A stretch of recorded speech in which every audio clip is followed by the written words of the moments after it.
Hi everyone, hope you're doing well. Today we're looking at the Kizer VK1-FL. So Kizer was kind enough to give me this knife in exchange for a video. What was really awesome about unboxing this was that it came with some stickers. So we got a little Zappy bear right there. It's pretty cute. And then we have some of their Kizer logo stickers. And as you can see, I already used one. I have it on my laptop. Kizer is one of my favorite knife brands. If you follow me on Instagram, you can probably tell I have a lot of Kizer knives. Really, I think that their balance of materials and build quality for the price are like really good. I also love the variety of designs that they have. So when Kizer reached out and asked me to kind of be a brand ambassador for them, I was over the moon excited. So yeah, this again is one of their newest models. The VK1-FL, I'm not really sure what that stands for. I would love to hear in the comments if anybody knows what that means. It also made it a little more difficult with this type of name to figure out what to draw. But anyways, you'll see the drawing later. Let me know what you think. So let's go over some specs. This knife, the overall length is 7.87 inches. It has a blade length of 3.33 inches, and the blade material is made of S35BN stainless steel. We have some titanium handle scales, and it is a frame lock. The handle length is 4.55 inches. The weight on this guy is 3.8 ounces. And the pocket clip looks like it, I don't even know if there's a way to take out the pocket clip. Oh no, there is. It looks like you can remove it from the inside, but it is fixed in the tip up position. And it is right hand biased. The designer of this knife is Steve Kempa.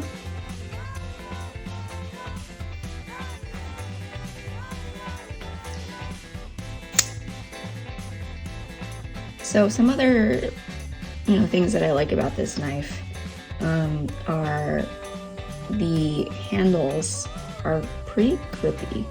There's this like texturing, I guess it would be like milling across the handles here.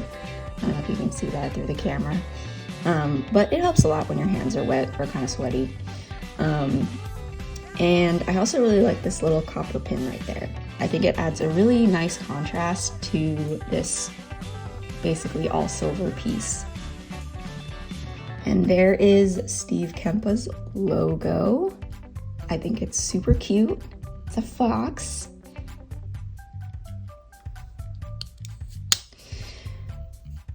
The blade came perfectly centered. Detent is good, sometimes a little bit too good.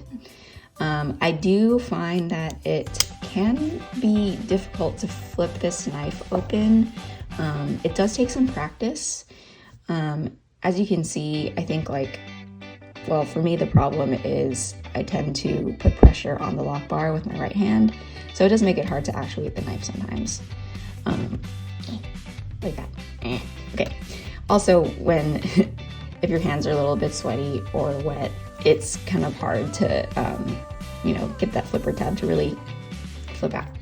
But it's no problem with my left hand, interestingly enough. Another thing to get used to with this knife is your finger placement when you are actuating the knife. So, I don't know, let's see if I can show you what I mean. So, right there. So when you're opening this knife, you just have to make sure that your finger is getting out of the way of the blade or the tang. And then once you get used to that motion, comes out no problem.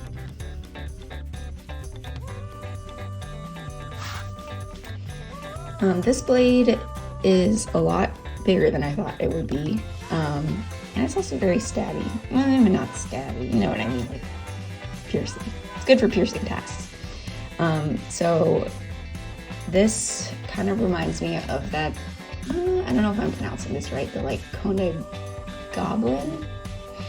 Just the way that the cutting edge kind of angles upward, and kind of the top of the blade kind of comes down into a very fine tip right there. I think that's pretty cool. Because the one thing I am not such a big fan of with Wharncliffes is that they don't pierce very well, but this seems to take care of that problem.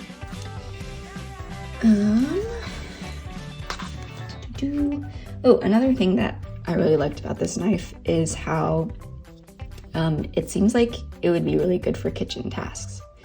So the way that the cutting edge is angled from the handle, it gives you a lot of knuckle clearance whenever you need to do like cutting tasks, like cutting fruit or I don't know, whatever you cut in the kitchen. As you can see, I can kind of get like basically, here, let me get the box. Here's the Kizer box. I can get like the whole blade, almost the whole blade, onto a flat surface while still having knuckle clearance. Ergos are very comfortable. No hot spots that I can tell. Again, I've like tested this out on cardboard, used it a little bit on for some kitchen tasks. I do have very small hands. I'm like a kid size large, so keep that in mind. But yeah, I can get a good grip on it. Get that in reverse grip.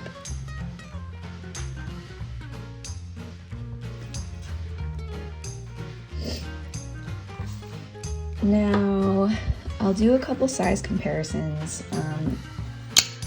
Here is the VK1-FL next to the next to the Spyderco Shaman. So as you can see, it's a pretty big blade. And here it is next to the Kizer Gemini.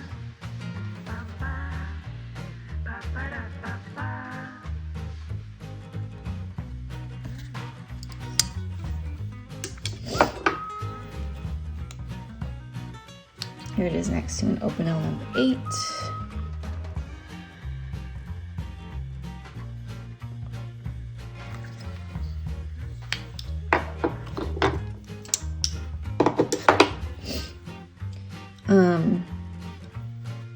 The access to the lock bar is pretty easy.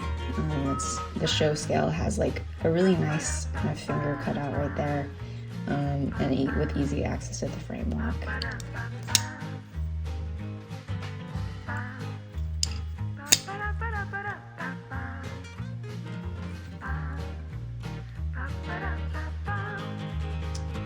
All right, and that is it for my overview.